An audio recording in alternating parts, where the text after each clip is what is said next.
Eu quero falar com os irmãos, quero deixar aqui para a nossa meditação também. 1 Reis, capítulo 17, os 4 primeiros versículos. Eu quero falar sobre a provisão divina. Nós já vimos aqui uma primeira mensagem falando para nós ficarmos ligados, porque a qualquer momento muitos vão procurar aquele povo barulhento e não vão achar. Nós já pudemos ver aqui que você é único diante de Deus. Nós já pudemos ver aqui que a tua oração, ela tem valor. Nós já pudemos ver aqui que nós devemos perdoar o nosso irmão. Nós já pudemos ver aqui o perfil que nós temos que ter para conseguir entrar nos céus. E a provisão divina de Deus para a sua vida é aquilo que lhe falta, porque a provisão é o que falta. Então, como diz o apóstolo Paulo, analise o homem a si mesmo, veja em que parte está.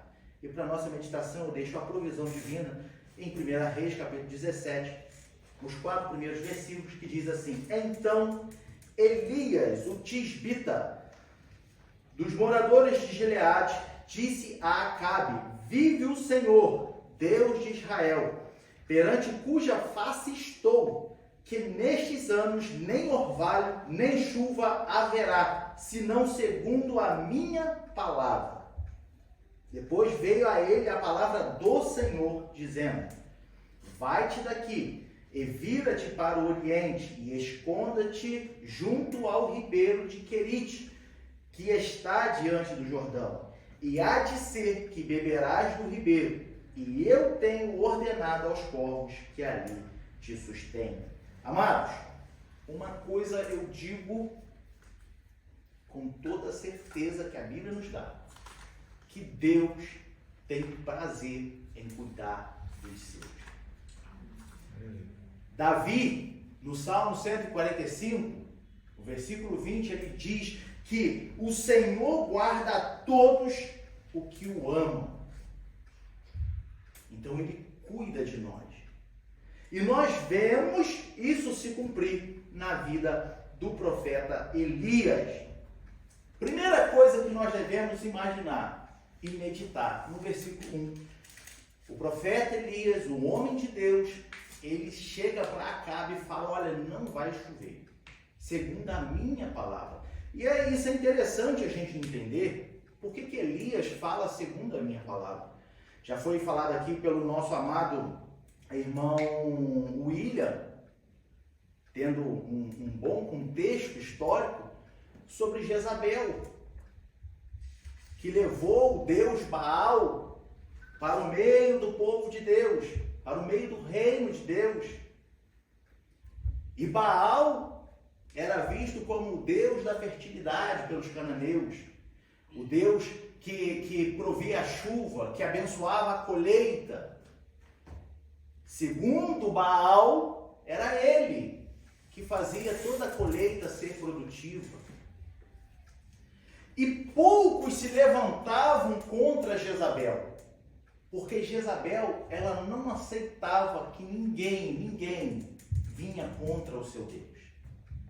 Por isso muitos morreram e muitos se apostataram, muitos se acovardaram, porque tinham medo de encarar a Jezabel, tinham medo de ser mortos, perseguidos.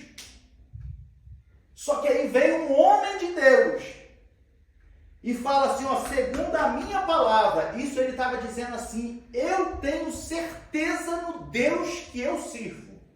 Eu tenho certeza em quem eu estou representando, que não vai chover nos próximos anos.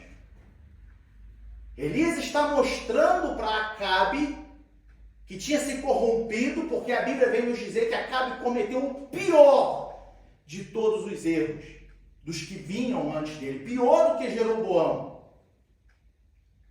Acabe cometeu o pior, porque casou com uma mulher pagã, que trouxe ainda um Deus pagão, e corrompeu a todos, matou muitos profetas, como foi aqui falado. Mas Elias, ele está falando assim, olha, o Deus que eu creio, essa mulher não vai me impedir. Essa mulher não vai me intimidar. Essa mulher não vai fazer eu mudar de ideia. Por mais que eu seja perseguido, por mais que eu venha morrer, mas segundo a minha palavra, não vai chover. Porque esse Deus Baal vai ser desmascarado. É o que Elias está dizendo. Eu fico imaginando, embora a Bíblia não seja clara nesse sentimento de Elias, mas me permite imaginar a indignação de Elias contra Jezabel. Olha a audácia dessa mulher, matando os profetas do Senhor, perseguindo o povo de Deus, implantando aqui um Deus pagão.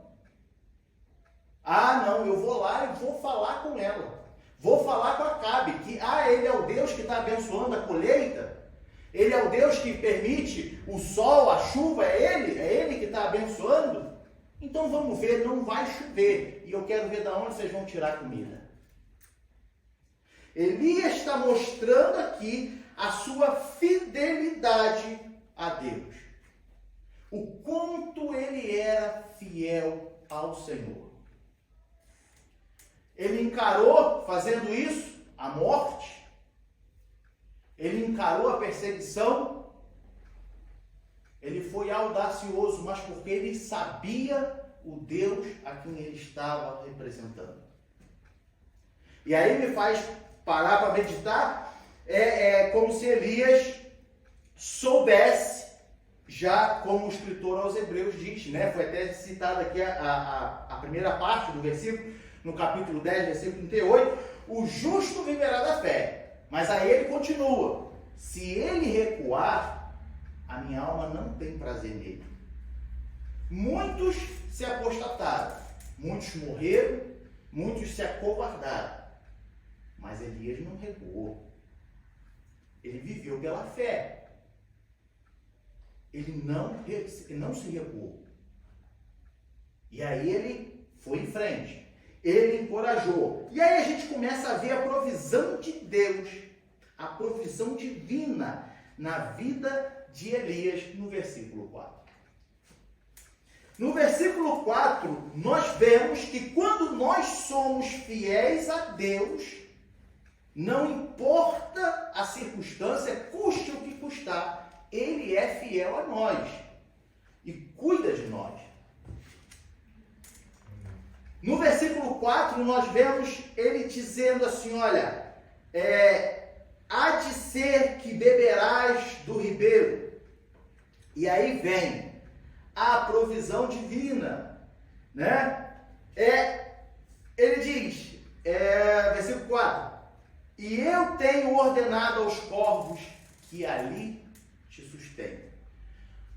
Os irmãos podem perceber que quando Deus está falando com Elias, tu vê, olha, Elias foi, encarou Acabe, falou, não vai chover. O versículo seguinte já diz que veio a palavra do Senhor para Elias, falando, olha, vai-te daqui, se esconde junto ao ribeiro. Porque eu já tenho ordenado aos corvos. Ordenado, eu já tenho ordenado, isso é presente, passado ou futuro. Quando Deus falou com Elias, ele já tinha ordenado aos corvos. Ele agora só informa para Elias. Começamos a ver o cuidado que Deus tem por aqueles que o amam. Quando você acha que ainda vai enfrentar algo, que ainda vai passar por algo, Deus já está vendo a sua capacidade e a vontade que você tem de encarar aquilo em prol do nome dele. E ele já tem reservado para tu algo lá na frente. Deus já tinha ordenado aos corvos para o sustentar. Porém, Deus manda Elias para o ribeiro. Vai para o ribeiro. Se esconda lá. E aí começa a nossa meditação, que é parte da provisão de Deus já está na terra. quando Deus manda Elias ir ao ribeiro, é porque ali já tinha o básico para Elias sobreviver. O básico para sobreviver já tem aqui na terra. Veja bem, vai guardando. Eu posso pegar o ribeiro e comparar com a igreja física, o espaço. A gente pode pegar a igreja e dizer que a igreja física, a reunião que nós temos, é parte da provisão de Deus para a nossa vida aqui na terra. Ela é parte da provisão. A probabilidade de você se manter vivo ou de você viver vindo à igreja, ela é grande. A probabilidade. Mas não é o bastante. Sabe por quê? Porque o que te alimenta, o que te mantém vivo, é o que vem de cima. Parte da provisão de Deus está aqui. Mas o que vai te manter vivo é o que vem de cima. Eita glória! Parte do que te mantém vivo vem do céu. Deus completa a provisão dele na vida de Elias quando ele manda os corvos trazerem pão e carne para Elias. Aí junta a provisão da terra com a provisão dos céus. E Elias pode então sobreviver. Quem nos alimenta é Deus. O que nos alimenta vem de cima. Por mais que a gente já tenha, vou dizer de novo, parte da provisão de Deus aqui na terra. Se nós não comermos o que vem de cima, nós vamos morrer. E você vai entender por quê. Veja bem, não é porque eu frequento a igreja toda semana que eu vou sobreviver. A probabilidade é grande, mas não é porque eu frequento que eu vou sobreviver. Eu só vou sobreviver se eu comer o pão que desce dos céus. Só vou sobreviver quando eu tiver realmente um encontro com Cristo. Aí eu vou sobreviver. Jesus, ele diz lá no Evangelho de João, capítulo 6, versículo 35, eu sou o pão que desce dos céus. E aí ele continua, aquele que vem a mim não terá fome. E quem crer em mim nunca terá sede. Não adianta ficar vindo à igreja toda semana. Você tem que comer o que vem dos céus. Da mesma forma que não adianta a gente ter uma igreja aonde a gente possa ir, congregar, mas nessa igreja não tem alimento que vem de cima. Não adianta a gente ter uma pregação se não tem a ajuda do Espírito Santo. Não adianta dizer que tem ensinamento se só se ensinar heresia. Eu sinto dizer que a pessoa estará perdendo o seu tempo. Porque, como eu digo, o que te mantém vivo é o que vem de cima. E quando o que vem de cima se junta com o que já está embaixo, então nós temos salvação, nós temos libertação, nós temos cura, nós temos batismo com o Espírito Santo, nós temos renovação espiritual, nós temos arrependimento de pecado. Como eu disse no começo, aqui hoje de tarde nós já pudemos ter muito alimento que nos leva a refletir em que nós temos que melhorar. Então não enxergue somente esse momento como uma prova teológica, um seminário teológico, mas se alimente da palavra de Deus, porque é o que nós estamos comendo aqui, está vindo direto dos céus. O que você está se alimentando aqui está vindo direto dos céus, então renove a sua vida, se encha de Deus aqui hoje em nome de Jesus. E eu vou te falar, o ribeiro secou. Por isso que eu digo que é como a igreja física. Porque a igreja aqui pode fechar. Só que sabe o que é interessante? Quando tu está na direção de Deus, Deus cuida de você. O ribeiro secou, mas Deus já tinha preparado para ele um outro lugar. A casa da viúva. Quando o ribeiro seca, Deus fala para ele, olha, sai daqui e vai para a cidade, porque lá eu já tenho preparado um lugar para você. Quando você tem o discernimento, você tem a disposição de estar na direção de Deus, Ele cuida de você. Mesmo que a igreja feche aqui num lugar, Deus fala para você, não se preocupa, tem outra em outro lugar, que é lá que eu vou te usar agora. Mas você tem que estar na direção de Deus. Você tem que estar sendo fiel a Deus. Quando o profeta chega na casa da viúva, ele chega e fala, olha, me traz aí um pão, um bolo, me faz um bolo. E aí a viúva fala assim, ô homem de Deus, eu não tenho nada. Ó, estou pegando 2 cavacos aqui, vou preparar agora um pedaço de bolo para o meu filho e para mim, para que a gente coma e morra. Só que ela estava recebendo o homem de Deus na casa dela, que estava cumprindo a vontade de Deus. E quando isso acontece,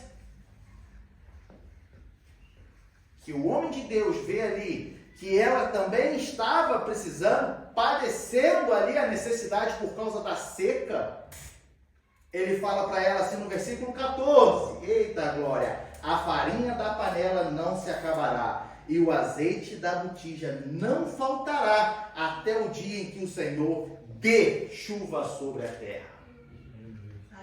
Sabe o que a gente vê aqui? Que quando tu está na direção de Deus, quando você vai para onde Deus te manda, quando você faz o que Deus quer, até quem está contigo é abençoado. Ele começa a ser abençoado de tabela. Você é bênção na vida dos outros quando você está na direção de Deus. Quando você cumpre a ordem de Deus. Para nós terminarmos, por que Deus cuidou de Elias no ribeiro? Porque Elias foi fiel a ele. Porque Elias se indignou. Nós pudemos ouvir aqui, Elias talvez nem se ofendesse se falasse dele, mas mexeu com Deus dele, ele partia para cima. Deus cuidou de Elias porque ele foi e encarou a Jezabel. Sabe o que a gente aprende? Às vezes, nós vemos pessoas dizendo, eu quero que Deus fique no controle, eu quero que Deus abençoe, que Deus mande a provisão na minha vida, mas ele não quer estar na posição que Deus quer que ele esteja. Ele não quer obedecer, ele não quer ser fiel, ele não quer enfrentar as consequências por causa do nome dele. Ele não quer enfrentar. Não, eu não vou evangelizar em Berlim porque aqui é muito perigoso. Não, eu não vou para tal lugar porque aqui é muito perigoso. Mas eu quero que Deus continue no controle da minha vida. Deus abençoou, cuidou de Elias porque ele era fiel a ele. Sabe o segundo ponto? Aonde Elias recebeu a carne e o pão? Aonde ele recebeu? Os irmãos podem me responder. Aonde que ele recebeu a carne e o pão? No ribeiro. Se Elias tivesse ido para outro lugar, ele receberia a carne e o pão? Não. Ele tinha que estar aonde Deus mandou que ele estivesse que ficar. Se Elias falasse, Senhor, eu vou para o ribeiro, mas depois eu saio daqui. Mas pela manhã e à tarde vinha o corvo trazendo pão e carne. Se Elias não estivesse ali, o corvo não ia trazer para ele não ia comer. Elias tinha que ficar na posição de Deus. Se ele saísse do ribeiro antes da hora, ele ia parar de receber o que Deus mandou. Para que a gente receba o que vem de cima, nós temos que estar onde Deus nos mandou estar. Para a gente receber o que vem de cima, nós temos que fazer o que os outros, muitas das vezes, não têm coragem para fazer, sendo servo de Deus. E assim eu deixo a minha meditação. Se você não quer pagar o preço e ficar aonde Deus te mandou, você nunca vai receber a provisão de Deus na sua vida. Amém? Eu agradeço a minha oportunidade.